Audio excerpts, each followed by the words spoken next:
ఆంధ్రప్రదేశ్లో గనక BJP party, Telugu Desam party, Janasena party పొత్తు పెట్టుకుంటే ఫస్ట్ థ్రెట్ ఎవరికి? కాంగ్రెస్‌కి కాదు కదా! లేకపోతే కమ్యూనిస్టులకు కాదు కదా! గట్టి దెబ్బ ఎవరికి? ఎవ్వరికి కాదు. జగన్మోహన్ రెడ్డి మాత్రమే. ఆయన ఖచ్చితంగా ఈ యొక్క పొత్తు వల్ల దెబ్బ తినే వాళ్ళలో ఫస్ట్ లిస్ట్‌లో ఉంటారు. మేబీ ఆ లిస్ట్‌లో ఉండేది ఆయన పేరే కావచ్చు. ఎందుకంటే 2014లో జరిగినటువంటి ఆ మ్యాజిక్ ఏదైతే ఉందో, కేంద్రము, రాష్ట్రము కలిసి పోటీ చేస్తూ ఎన్డీఏ ప్రభుత్వాన్ని ఫార్మ్ చేస్తే మీకు మంచి జరుగుతుంది అని ప్రజల్ని నమ్మించగలిగి ముందుకు తీసుకువెళ్లారు వాళ్ళిద్దరు. మోడీ గాని, చంద్రబాబు గాని, మధ్యలో పవన్ కళ్యాణ్ వకాల్తా పుచ్చుకున్నారు.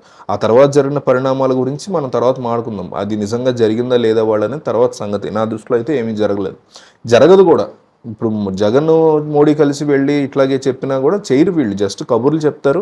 జనాల్లో కొత్త ఆశలు పుట్టించి ఓట్లు వేయించుకునే ఉద్దేశాలే ఉంటాయి తప్ప ఈ కాంబినేషన్లకి జగన్ మోడీ కాంబినేషన్ అయినా, చంద్రబాబు పవన్ కళ్యాణ్ మోడీ కాంబినేషన్ అయినా ప్రజల్లో కొత్త ఆశలు పుట్టించి ఓట్లు వేయించుకోవడం తప్ప వీళ్ళు చేయగలిగిందే ఉండదు. సో ఇట్లాంటి పరిస్థితుల్లో ఇంత హడావిడిగా ఈ పొత్తు అనేది ఓకే అవ్వడం, నేరుగా బీజేపీ పార్టీ నుంచే అధికారిక ప్రకటన రావడం, ఫుల్ హ్యాపీగానే ఉన్నారు చాలామంది తెలుగుదేశం పార్టీకి సంబంధించిన వాళ్ళు. ఇంకొంతమంది రాజకీయాల్లో తమకి పరిస్థితి బాగోదేమో, బీజేపీ కూడా దిగిపోయింది కాబట్టి తమకి సీట్లు పోతాయేమో అని కంగారు పడే ఉత్తరాంధ్ర కానీ, కోస్తా కానీ, ఈ విజయవాడ, కృష్ణా జిల్లా ఈ ప్రాంతంలో ఉన్న చాలామంది సీట్లు కోల్పోయే వాళ్ళు అయితే డెఫినెట్లీ నెగిటివ్గా బాధగా ఉన్నారు.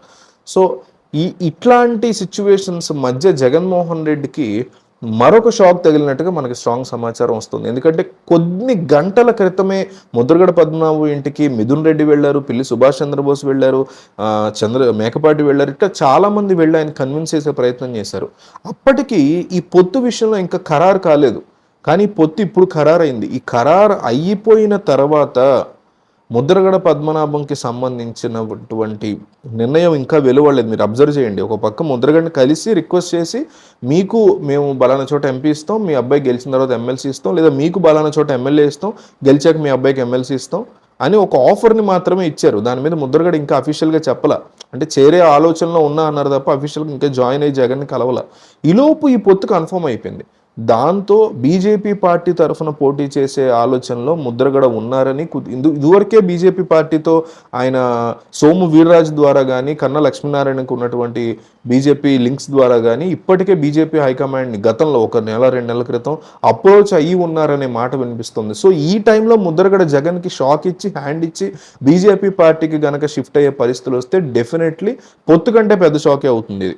సో ఏం జరుగుతుందనేది చూడాలి. పొత్తు కన్ఫర్మ్ అయింది, పొత్తు ఉండబోతోంది. సో ఈ నేపథ్యంలో ఏపీ ప్రజల ఓటు ఎవరికి ఉండబోతుందో మీరు కామెంట్లో చెప్పండి.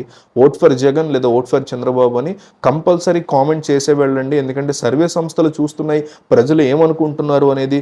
కింద 200 కామెంట్లు ఉంటే 150 కామెంట్లో ఎవరి పేరు ఉంది అనేది కంపల్సరీ చూస్తాయి సర్వే సంస్థలు. కాబట్టి వీడియో చూసి కామెంట్ చేయండి.